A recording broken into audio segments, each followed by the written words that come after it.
Friends, তনা স্টাডিতে তোমাদের সবাইকে স্বাগত। আর এখন বাজে 7:30, আর এখন আমি একটা দরকারে যাচ্ছি। তো আমি আর বলবো না আজকে যে আমার কি দরকার, তো তোমরা দেখতে থাকো।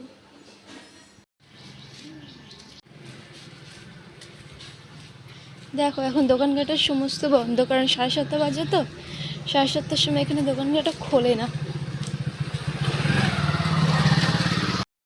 তো অনেকদিন ধরেই ওখানে আমি যাব ভাবি, কিন্তু সে যাওয়া হয়ে ওঠে না। কিন্তু বর্তমান পরিস্থিতি যা, তাতে না গেলে আর হবে না, সুতরাং যেতেই হবে। তো চলো যাই।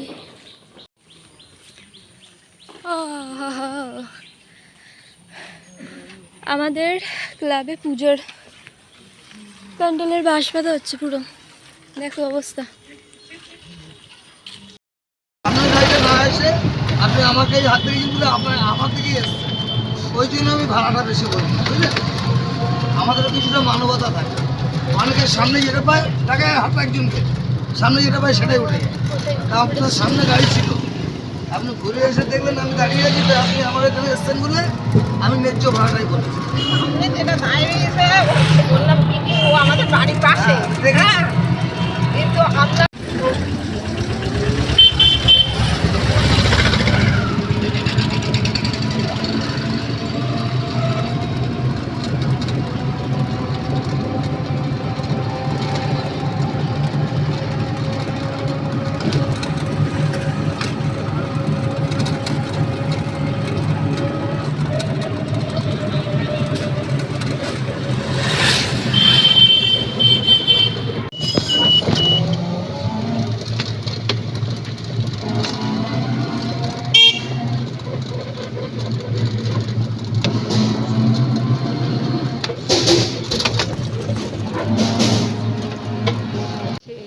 বাগান দিয়ে ছড়িয়ে দেয় এদিকে।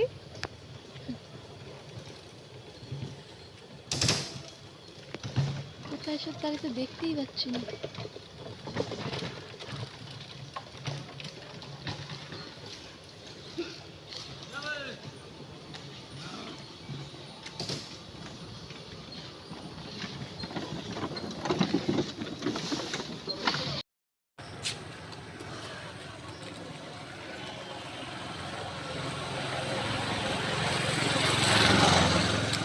তো আমরা যে বাড়িতে এসেছি তার বাড়িটা আমরা চিনি না, সুতরাং খুঁজতে হবে। তো টোটোওয়ালাকে ছেড়ে দিলাম, ছেড়ে দিয়ে এখন তার বাড়ি খুঁজছি আর কি, কারণ আমরা সঠিক ঠিকানাটা জানি না। তো চলো দেখা যাক খুঁজে পাই কিনা।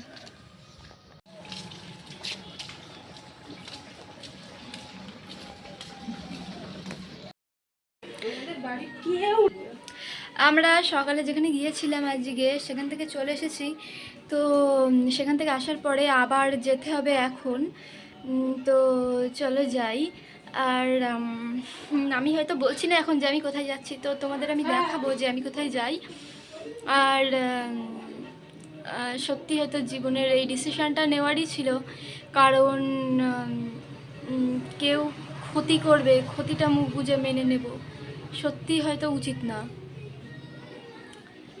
আর অপরাধীরা শাস্তি পাক, আমার যে ক্ষতি করেছে, আমার যে অপরাধীরা, তারা শাস্তি পাক, আমিও জাস্টিস পাওয়ার যোগ্য, তাই না? তো চলো আমার সঙ্গে, তোমরা দেখতেই পাবে যে আমি কোথায় যাই।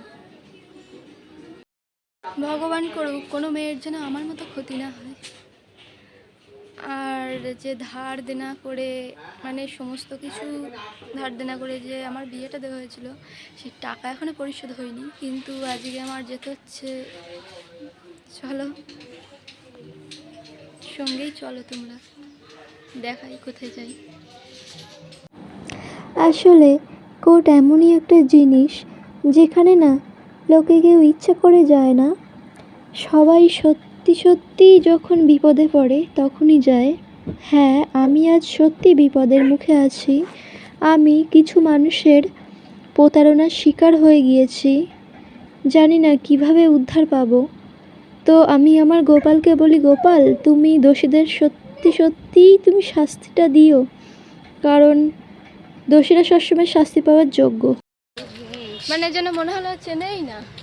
চেনে না আর হ্যাঁ বেশ আমাদের দেখতে পেয়ে বেশ হ্যাঁ হ্যাঁ। এই করে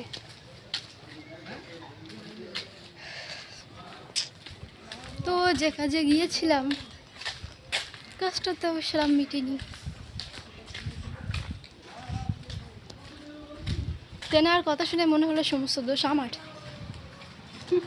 আমি ইচ্ছা করে যেন যাচ্ছি না, আমি ইচ্ছা করে সব পাকিয়েছি, যেন আমি আবার খুন করতে আসছি, এরকম একটা সিচুয়েশন। সত্যি আমি জানি না আমাদের সমাজ ব্যবস্থা কি, যে অপরাধ করেও কিভাবে মানে খোলা ঘুরে বেড়ায়, কিভাবে বিচার পাওয়া যায় বলতে পারো তোমরা? সত্যিকারের বিচার, ঠকানোর বিচার, প্রতারণা করার বিচার। ওই একজন মারা গেল, তারপরে বললাম যে উই ওয়ান্ট জাস্টিস, তা বললে তো হয় না। না, মারা যাওয়ার আগে চেষ্টা করতে হয় যে সেজন্য না মারা যায়। কিন্তু আমাদের সমাজ তাকেই মানে যেন সে জন্য নিজে মারা যাওয়ার জন্য যেন সে নিজেই দোষী, ঠিক আমার মতো অবস্থা। তো আশা করি তোমরা বুঝে গেছিলে আমি কোথায় গিয়েছি। আমি গেছিলাম কোর্টে, কিন্তু যতটা আশা নিয়ে গিয়েছিলাম দেখি ওর ভিতরে পুরোটাই জিরো। শাস্তি আসলে কেউ কাউকে দিতে পারে না, ভগবান ছাড়া কেউ কাউকে শাস্তি দিতে পারে না। সুতরাং আমার গোপালের উপরেই ভরসা রাখতে হবে, ভরসা রেখে এগিয়ে যেতে হবে, দেখি কী হয়। আর আমরা বাড়ি চলে এসেছি এই অবধি টাকা, আবার দেখা হবে পরে।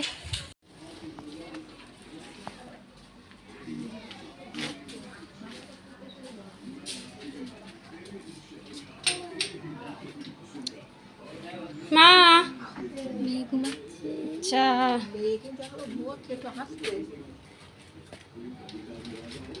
ওকে চলে আসতে পারি।